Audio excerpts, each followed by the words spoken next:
Hi everyone. Today's online lecture will focus on middle childhood. The age range for this is 9 to 12-year-olds. So the developmental overview is that middle childhood is generally an enjoyable period. Children often exhibit an overall sense of competence, self-confidence, and contentment. They are very enthusiastic, they're eager to learn, and they enjoy a challenge. They are responsible and can be trusted to respect rules and follow through with instructions. They also experience an increasing desire for gaining independence. So overall, some things that are important is they are developing an increasingly complex ability to think in the abstract. They understand cause and effect, and they're starting to use logic to solve problems and figure out how things work. So recall that logic is a process of reasoning based on a series of facts or events. So for example, perhaps you have a child who falls within this age range that typically uses a shovel for digging, but also realizes that perhaps if they were going to paint a wall in their house and they needed help opening the paint can, that if they didn't have the proper tool, they could figure out with logic to use a shovel to open the paint can. So specific to the 9 and 10-year-olds, their appearance is becoming more adult-like. Cultural variations in diet influence the rate of development. And like I said last week, girls are often taller than boys. They hit their growth spurt before boys. They show an increased motor control and competence. They enjoy participating in team activities while continuing to develop and perfect their skills. They like to do things with their hands, such as crafting, writing, cooking, and model building. They often become intensely focused on projects and are unaware of activities going on around them.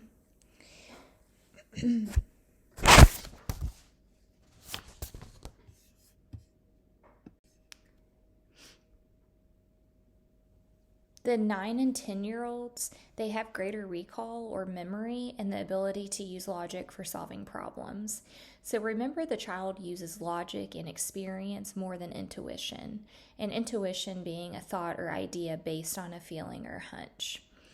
So they also engage in continuous conversation. They're very chatty at this age. They understand humor and find everything funny, and they enjoy joking around.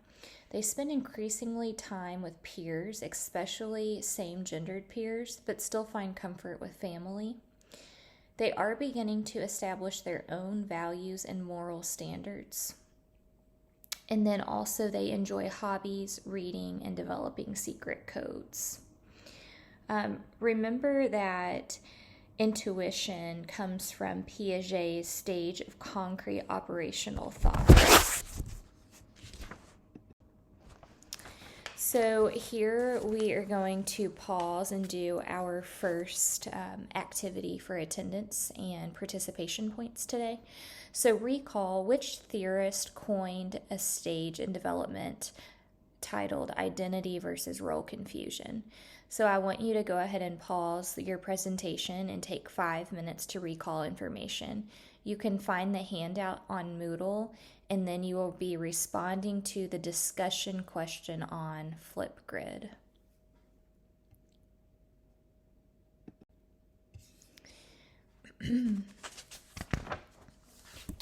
So during middle childhood, children can begin to experiment with new behaviors.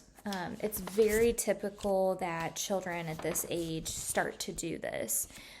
Whenever they're experimenting with new behaviors, it's an essential process that is helpful in shaping the self-identity. So it really needs to happen. Some examples could be quitting a sport that they have always played, or wearing alternative clothing, or trying different hairstyles. So as I said, it's an important developmental process that helps shape self-identity. So, what we are going to do right now is we are going to pause and we are going to be completing the personal identity wheel. The personal identity wheel will be found on Jamboard. There is a link on Moodle. So, I would like for you to go ahead and complete that activity. If you do not feel comfortable posting answers on Jamboard for everyone to see, that is perfectly fine. You can email me your answers to this activity.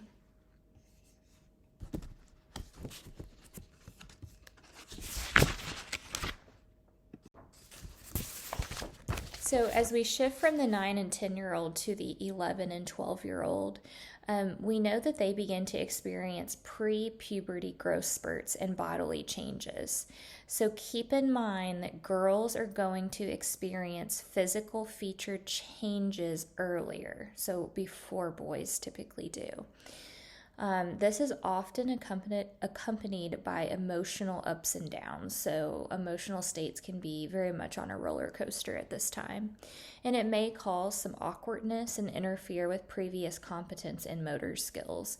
So, for example, if you have a girl who has grown very tall quickly, maybe she becomes clumsy as she's trying to work through those motor skills. They have excessive energy, which requires healthy outlets. They feel invincible and confident in their abilities, and they are very articulate and converse in an adult-like manner. The 11 and 12-year-olds also understand abstract concepts and think in abstract terms. So in part, it's a reflection of improved long-term memory, which is happening during this time. Recall that abstract is the ability to think and use concepts, possibly an idea or a theory. So, for example, a concrete thought is perhaps you're thinking about your dog. An abstract thought is thinking about how that's an animal or a pet, or is it a wild animal, how that animal fits into the broad picture of life. So you're really expanding upon those thoughts. The child begins to seek out and enjoy challenges, problem solving, writing codes, conducting experiments. They become more aware of their appearance and abilities during this time. They seem to have less self-confidence than earlier, so there is a shift with confidence. They begin spending more time with friends than family at this point. So sexting and cyberbullying really start to happen during this time. Sexting is sending sexually explicit messages or pictures of yourself or friends via cell phone, whereas cyberbullying is sending hurtful, threatening, or harassing messages via the internet or cell phone. So as future teachers, it's important to know that these things start happening at this age and we can work on ways to combat this. So the question is what are the most common places where this occurs? And that would be through social media outlets, text messaging, instant messaging online, and email. So our most recent data show that between 13 and 15% of students aged 12 to 18 were bullied online or via text. The School Crime Center indicates that among students aged 12 to 18, they report it being bullied at school, so happening during the school year, and then 15% being bullied online or by text. Let's see, the 2017 Youth Risk Behavior System indicated that an estimate of 14.9% of high school students were electronically bullied. For sexting, so 1 in 4 teens receive some type of sext, 1 in 7 send one, and 1 in 10 forward those without consent. For cyberbullying, this typically happens in the age range of 10 to 18 years old, and it's happening to half of children this age, so 50%. We have seen since COVID, so since 2021, a 70% increase.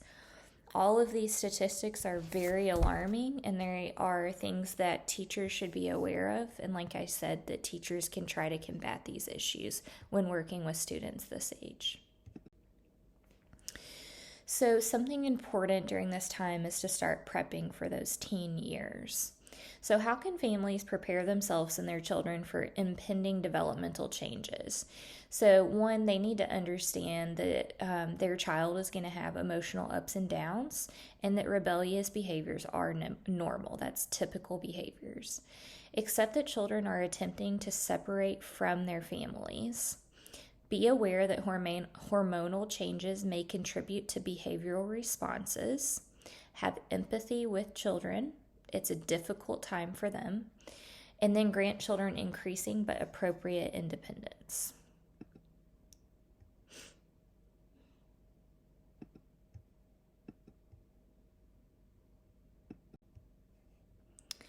So some strategies for families. Let children know they are still expected to abide by family rules, values, and expectations. Respect children's interest in experimenting with new modes of self-expression. Talk with children about unhealthy experimentation with drugs, alcohol, tobacco, or sex. Grant and respect children's privacy, and be aware of what children are seeing and doing. So some strategies to prepare children is to encourage them to maintain open communication with family members and asking lots of questions. Answer their questions and prepare them well in advance for what to expect. And provide children with well-written reading materials surrounding what's going to be happening to them in their bodies. You can reassure children that these changes are very normal. Let them know they are loved unconditionally. Help children find healthy outlets for their interest and energy, and make sure they continue to get adequate sleep and follow a nutritious diet. Seek medical attention for any health problems. Compliment children often for unexpected things such as good grades, appearance, a kind or helpful act, extra effort, and then be a positive role model for children. So one thing that happens commonly during this time is that children start to stay home by themselves. So parents might often ponder, when are they old enough to stay home alone? So in considering this, you want to see if they have expressed an interest in doing so, can be trusted to handle responsibility, they follow all of the family rules, and they can entertain themselves for long periods of time. Do they know and have they rehearsed what to do in an emergency? Do they know how to reach someone if necessary? And have they demonstrated an ability to stay home for shorter periods of time? So perhaps mom runs to the grocery store and leaves the kids for 20 or 30 minutes, and they seem like they do okay with it. As always, we end with positive behavior guidance. So you want to make sure you're acknowledging children's positive qualities. Involve children in setting limits. So increase compliance by using consequences that are both natural and logical. So when we think about this, natural consequences are an outcome that occurs as a result of a certain behavior. So perhaps you are running outside and you've refused to tie your tennis shoes, and as a result you step on the lace, you trip, and you fall and you skin up your knees. Okay, that's a natural consequence because you refuse to tie your shoelaces. A logical consequence is a planned response that is implemented in response to behavior. So perhaps you have some child who has stayed out past their curfew. Perhaps they're driving. I know this is an example not for this age, but they're 16 years old, they're driving, they come home after their curfew, so the logical consequence would be to take away their keys and take away their car for so much time. You want to listen to children and provide unconditional love. You want to maintain open communication and help children develop problem-solving and conflict resolution skills.